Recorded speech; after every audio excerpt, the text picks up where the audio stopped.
ছি, তুই এতটা জঘন্য কিভাবে হোস? আচ্ছা, আমরা যখন স্কুলে পড়তাম, কলেজে পড়তাম, তখন তো তুই এমন ছিলি না। এতটা চেঞ্জ তোর মাঝে। আচ্ছা, শাশুড়ি আর মা এই দুইটা কি কখনো আলাদা হয় বলতো? কখনোই আলাদা হয় না। যেমন মা, ঠিক তেমন শাশুড়ি। আমরা যেমন মায়ের কাছে ছোটকাল থেকে বড় হয়েছি না, ঠিক তেমন না নতুন করে আর একটা মা পাই। সেই মাও না নিজেরই মায়ের মতো। আর চিন্তা করে দেখতো, তুই যাকে বিয়ে করেছিস, যাকে স্বামী হিসাবে মানছিস, তাকেও তো সে কষ্ট করে বড় করেছে। তোর মন মানসিকতা এত জঘন্য কিভাবে হয়? আমারও তো শাশুড়ি আছে, আমি আমার শাশুড়ি তো মাথায় তুলে রাখি। আর তুই দেখিস না উনি কেমন নোংরা কাপড় পরেছিল, আর এটা আমার এগোতে লাগছে।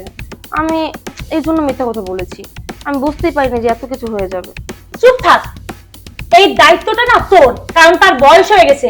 তার এখন না নিজে কি পড়বে কি খাবে সে ধারণাটা তার নেই।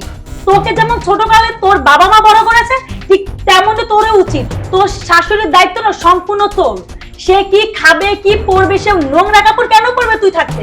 কই, আমার শাশুড়ি তো কখনো আমি নোংরা কাপড় পরতে দিই না। আমি টাইম টু টাইম তার খাবার দেই, তার কাপড়গুলো নিজের হাতে পরিষ্কার করে দিই, তাকে নিজের হাতে গোসল করিয়ে দিই। আমি না তাকে কখনো আমার শাশুড়ি বলে মনে করি না, আমি তাকে আমার মা বলে মনে করি।